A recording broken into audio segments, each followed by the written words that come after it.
Great, great. Good morning, dear Aruna. Good morning, dear community. A pleasure for me to host you, dear Aruna, all the way from Sydney.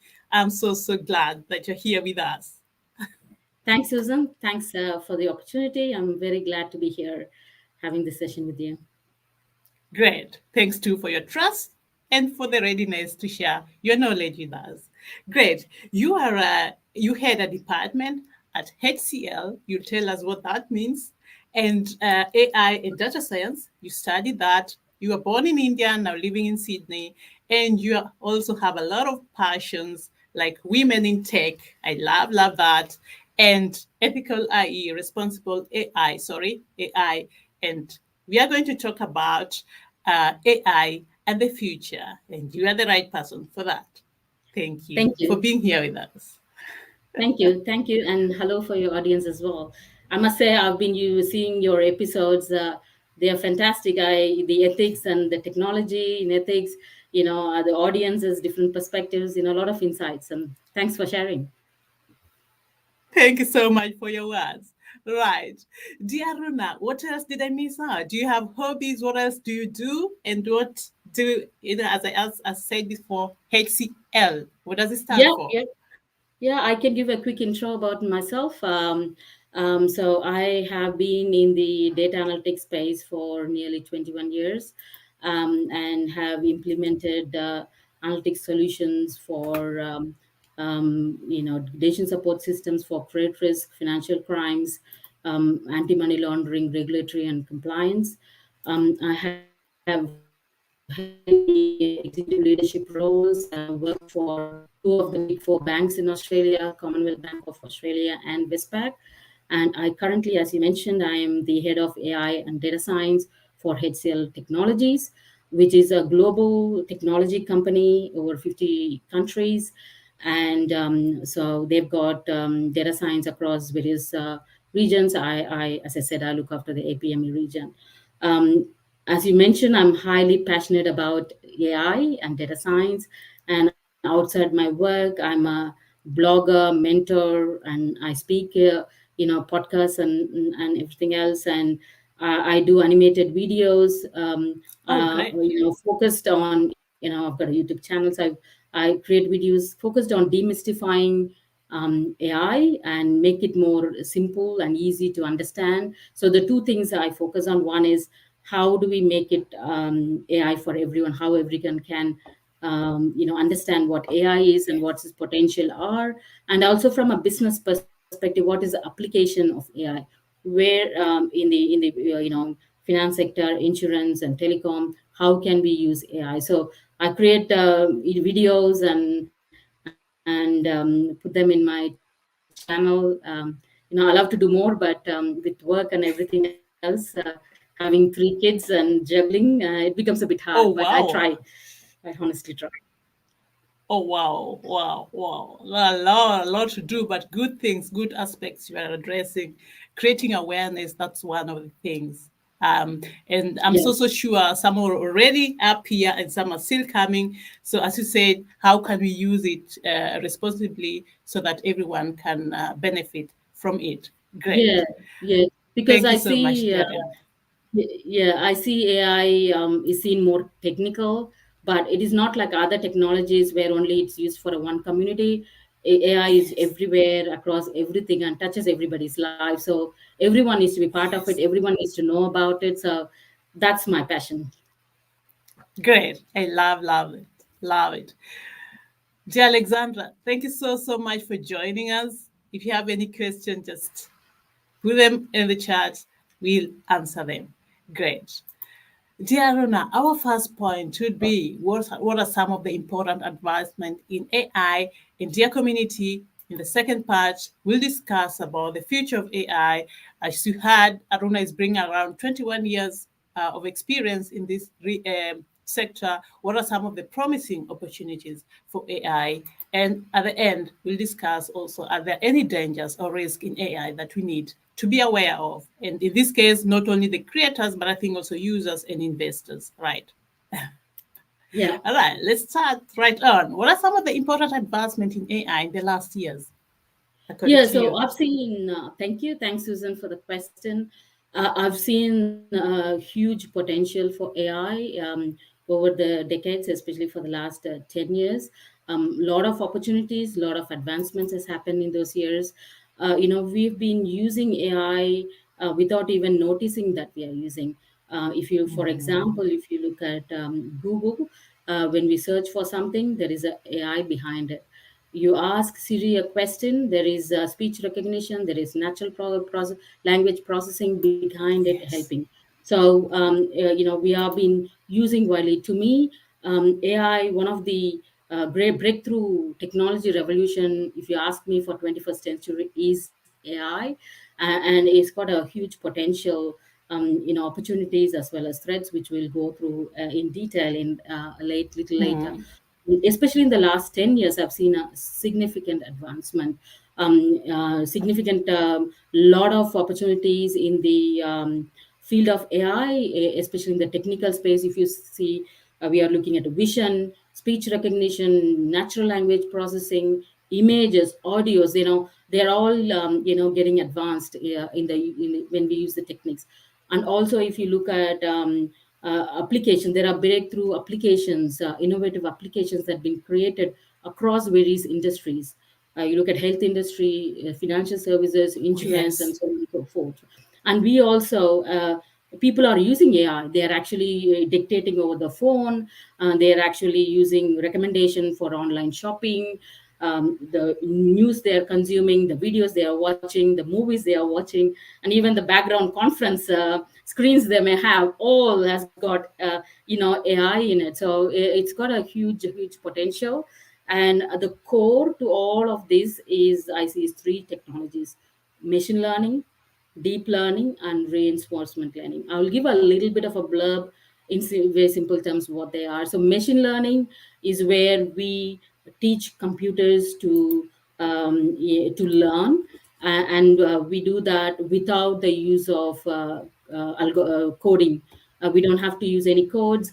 Machine learning, they run faster, they provide better accurate results by using algorithms rather than using the hard coded language that we used to do before. Now, deep learning is about letting computers learn and think like humans. So Yeah. how we do that, we pump in a lot of data. They sniff through the data, understand what the data is, and then make sense of it. Now, if you give an image, it will read, understand, and make classifications. So that's the deep learning. Reinforcement learning, it's another field in machine learning where you wanted the computer to actually take an action based on a best course of action on a situation. And we give carrot and stick sort of method. We give rewards and punishments, so that they are able to predict accurately. Now, some of the applications for reinforcement learning is, for example, self-driving cars. Now we Oh, want them to yes. be within the lane, not going across, and that's where reinforcement learning really helps to do that. So those are the core technologies that it's enabling Great. all of the things that we see here, right? Right. And Thank you so to much. actually, Reinforcement learning, sorry, deep learning, and machine learning. Thank you so much. You yeah, wanted to say? yeah. Sorry. I was saying that other thing that has, sorry, Susan, you have a question? No, I just wanted to sum up and also ask, in all these, we need this data. And my question was, do we have this enough data, you know, to do also like safe Yeah, that's a good cars, question. car driving? Yep. I'm losing you I a didn't little get bit. I think a little bit losing here, but can you repeat that Just question for continue. me, please, Just Susan? continue. The question, do you hear me Okay. now? Okay. Do you hear Yeah, me I can now? hear you now. I All can right. The hear you. question was, do we have Yep. enough data? If you talk about safe driving, autonomous driving, do we have enough data already? What's your opinion? Your opinion? So we have, and that's one of the point I was trying to make is the reason why AI is more advanced now in the past 10 years as compared to before is because we have confluence of three major factors. We have data, we have storage, and we have compute power. We do have lots and lots of data. I mean, for AI, enough data is not enough, right? You need as much as Yeah. data as possible to get. But comparatively, we have huge volumes of data available to make better insights. We have affordable storage that can store all this data, and we have big processing power, which can sort of process all of this data. So that's where I see AI has been sort of advanced compared to previously, where we used to have a winter period and coming up and all of that stuff. So All that's been, right. yeah. So what's pushing it is we have now data, we have enough, or maybe not necessarily enough, but it's getting better. We have storage and we have processing power.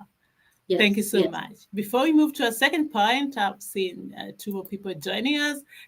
Andreas, thanks so much for joining us. And we've got Christian Trades. Thank you so, so much. Christian once said, I think it was the last time we were live, is quantity, not quality. And I think in the case of data, that makes sense, right? We need it in quantity. We need quantity, but also quality is very, very important, Yeah.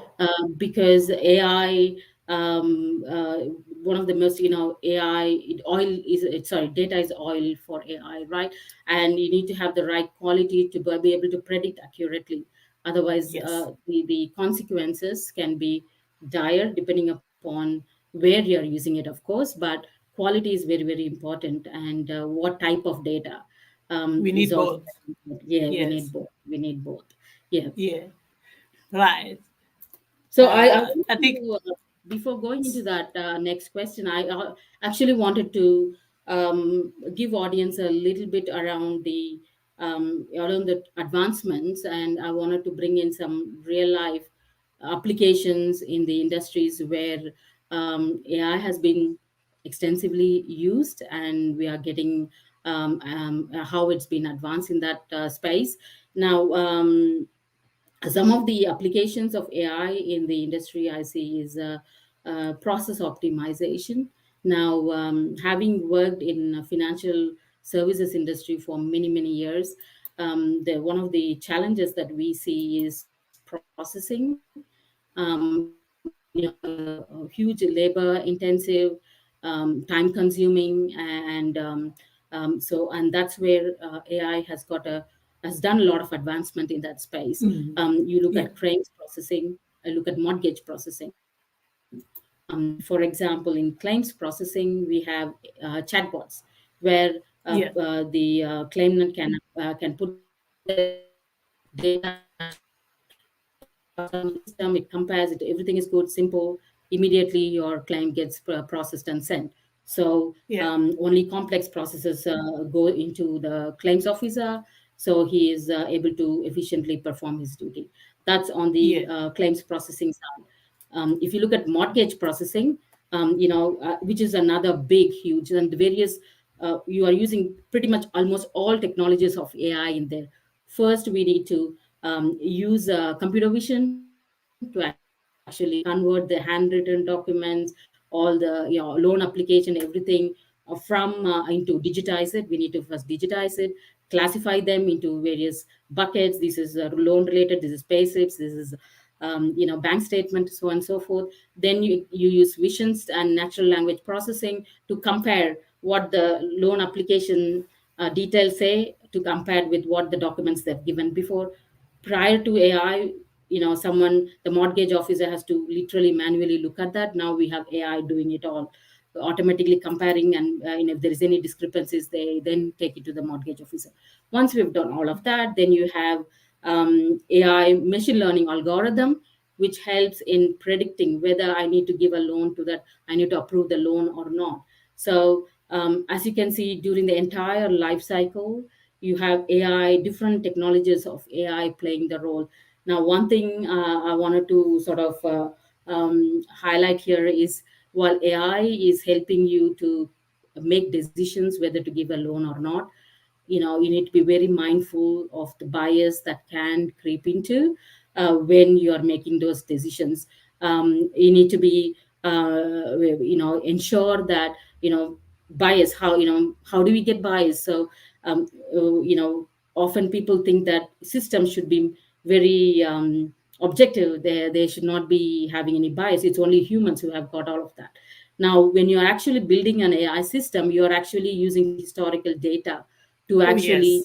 build the AI system to predict. And if that historical data has got bias in them, for example, there's been Then, instances where the loans have been rejected to women or a particular ethnic minority because of a perceived, and that's how it has been previously done. And you're putting into AI system, it's not only going to repeat, but it's going to repeat it 10 times more, because if you automate it, then they go, the scale is massive. So you got to be very mindful and careful. While AI I can do love, a lot love of good that. things, but you need to be very mindful of that. That's a great point. That's a great thing you're putting out. We should be mindful. It's helping us with decision making, and AI should be explainable and transparent for us to understand how did we come to this decision. Right, right. Thank you so much, Yes, Aruna. yeah, Before we move to a second point, I just saw Christian had some statement. Maybe you'd like to say something on that. But not yeah. only data and process power, we also need algorithms and theory. Sorry, where is the We question? it's Oh, not here. a question, it's a statement, right? Thank you so much, Oh, Christian. Yeah. yeah, uh yeah, right. And thank you so much for joining us, Michael, all the way from Nairobi. You're saying data is oil for AI. I like that. I think yeah. he's That's quoting exactly what I you. was saying. Yeah, yes. Yeah. Thank you so, so much. Now, the future of AI, we've talked a little bit about it, but maybe what are the promising opportunities?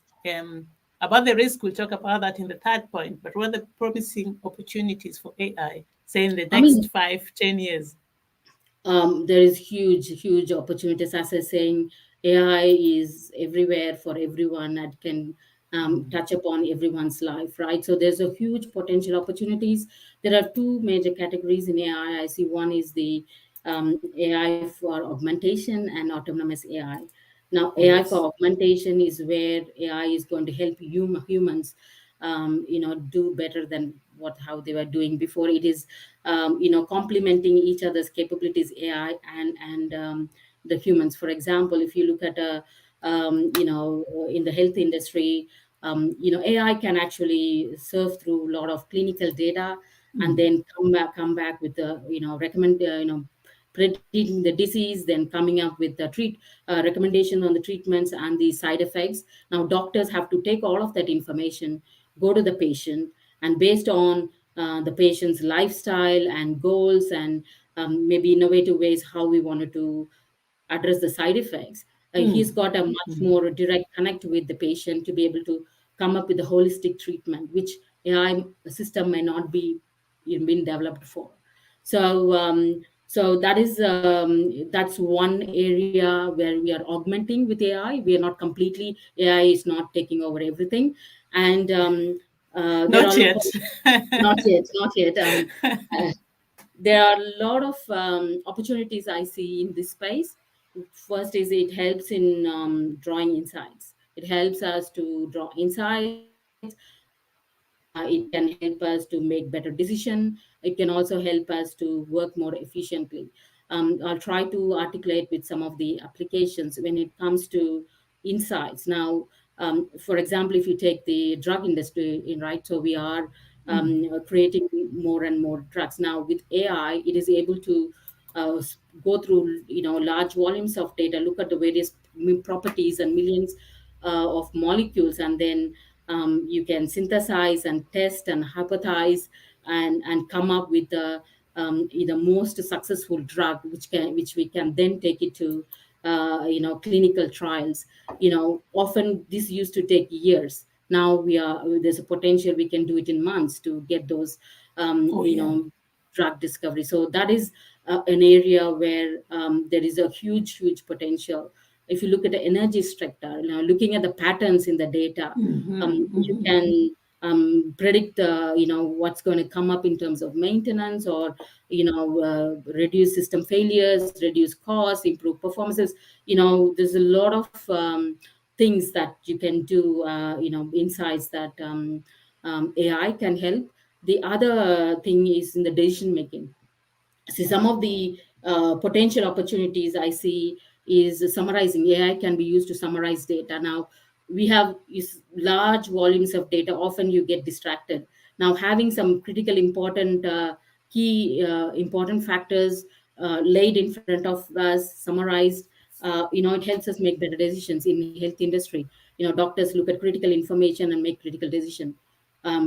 If you have industries where text is being used heavily, you look at the media, look at financial reports, or legal compliance and patent. You need to sift through lots and lots of text-based data. Now AI can help in summarizing this data and make a better decision. So there are many applications. I can see future predictions. Right. That's a Yes. very very important future predictions right now. What we are able to look at long term effects in medical. You can look at the long term. AI is able to say what is the long term effect. So when the doctors are giving treatment, they are not only looking at the current, but also potentially what is the long term effects and how we need to look into, right? Early warning signals. In credit risk industry is Yes. very very Yes. important. Getting the signal to say, is that borrower is going to be paying or is he going to delinquent. So based on that, you need to change your strategies. So it's used in and also most recently climate change, COVID pandemic. It can help in future prediction. You can change the conditions and say what will happen if the climate changes. Is that what we need to do? So we can come up with strategies to manage. I know I can keep going on. And the other one, how efficiently we can use. Yes. We Yeah, have less sure. resources, lot of requests that need to be managed. AI comes in, prioritizes and triages their information. You look at Great. education. So I mean, there are a lot of applications and potential opportunities. It's endless. I can keep It's go on and yeah, on. the list is long, but I think thank you so much for this. I think what we need also these doctors or people in the finance sectors, all those are not doing the coding. Awareness is a key, and also we users like embracing the opportunities, not really fearing it. Right? Yeah, yeah, yeah, Yeah. yeah, sure. We've got a question here, dear Runa. Before we move to our third point, Yeah. and that it links us, brings us to our third point actually. Christian, thank you so much for the question. You are asking, can AI increase social divide? For example, in which jobs become super, how do you say that word? Superfluous. Superfluous. Good question, Christian. Thank you so much. Can AI increase social divide? As I was saying, AI has got a huge potential, but at the same time, if you're not very mindful and responsible, yes, it will. So there are, yeah, especially I was highlighting ethics is one of the items. If you're Oh, not yes. careful with ethics, then you are going to have things that might discriminate, which is some of the points I will cover in the dangers of Yes. AI. But yeah, there is a potential to increase divide if you're not very careful, right? That's why we are Thank you coming so up much. with a lot of mitigations, to take it. Great, great. Thank you so much, Aruna. Before we move to a third point, and that we also answer Christian's question, I just wanted to say the opportunity is also there to involve all those people we have been systematically be ignoring. Excluding. We can, Yeah, yeah, yeah. yes, yes, we can create now more opportunities, and yeah. Thank you so much. Inclusive community. Yes, yes. Right. Our third and last point, dear Rona, are there any dangers or risks that you need to be aware of? And in this case, not only for the people who are doing the software development, the coding, also for investors, users, communities, managers, please. Yes, I mean, I am pro AI, so I'll always be, supporting AI. But we have to be mindful of the dangers that AI can bring in if we are not careful, right? Some of the dangers, I think, first is it's a very technical solution. If you look at, yeah, the more and more AI gets applied and used, people tend to think that it can solve all problems. So every, we start using AI for everything, and that can lead to serious con. Rather than solving one small problem, we are actually creating a bigger problem in the future, right? So, for example, if you have a AI system for streamlining the social service processes, and if you leave it without any refinement or continuous monitoring, it can go rigid, and some of the migrant communities may not be getting the service. They can fall through the cracks. Another example was Amazon, right? They were using recruitment tool, a proprietary recruitment tool, and thought it's going to solve the recruitment problem, but it had bias. It had bias against women, and they had to pull out the tool. And even for as simple as Google's page rank, all right. So if for people, that is based on how users are using the pages, and now if those users are having some sort of a bias, then that bias is going to be propagating and Even going to faster. east faster, right? So that is, it is, if you consider it as a technical solution and try to use it to solve all problems, there is a danger Yeah. that it might have adverse impact. Okay, second thing is, I always say take a risk based approach. If you are using for detecting disease, and if you're not mindful of the bias, you might not be detecting a very cancer, which might lead to the death of the person. Loan, which I talked about before, if you don't mindful of the bias and take holistic approach, you may be rejecting loans, which might take put people under stress. We've seen AI being used in sentencing, AI being used in crimes now. If you are taking historical data saying that if it's a non-white community or a low-income group, crime's going to be more, then you're going to be focusing more and more police there, and it's going to lead to discrimination and social Oh, divide, which yes.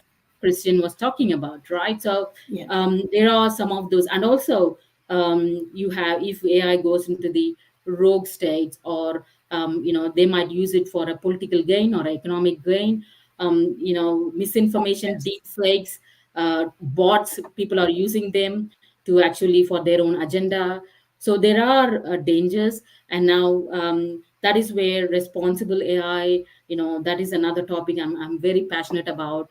We need to be really, there are a lot of frameworks that has been put together, ML ops frameworks, which is operationalizing and making sure it is doing the right thing. At the end of the day, all of this, the human is at the front end, right? We need to make sure it is a risk-based approach, and we need to make sure humans is completely across what decision is being taken by AI, and it's actually a right decision. Love that. So you say, in a nutshell, it will just reflect how responsible we are. It will just reflect our values, and we shouldn't be afraid to try. Just like the case with Amazon, it's not all right if they try, and and say stop. We have to do something about it because it's increasing just the bias we had before. Because in the past we had only recruited male. In that case, it's worth making that step, but then being mindful, as you say, in every step and reviewing the Yes, results. yes. Yeah, Right? yeah, yeah. The risk-based approach is what I'd say. Look at the Yeah. risk that's going to potentially have, and have the checks and balances accordingly. Wow. Great. Thank you so much. We've got 30 minutes gone. Just like that. I I know, when you love said, I this didn't session. realize that. Yeah, it is true. It is I true. love the session. Thank you, dear Christian, Michael, Andras, and all those who join us. Thank you so much. Dear Runa, do you have maybe a last statement for the viewers? What did you Um, tell us today? Yeah, I think there's a conception that AI, as says, it's got a social divide, and it's, it Yeah. can, people might lose jobs and stuff like that. Yes. Every time we have a technology advancements, there is some challenges like that comes Oh, in. yes. AI has got a huge potential. It's how you then channel your energy, right? You have to keep learning. There's always opportunities. AI brings in, right? There's a lot of Oh, opportunity yes. AI itself is bringing in. So go with an open mind, but be mindful, be responsible, is what I would say.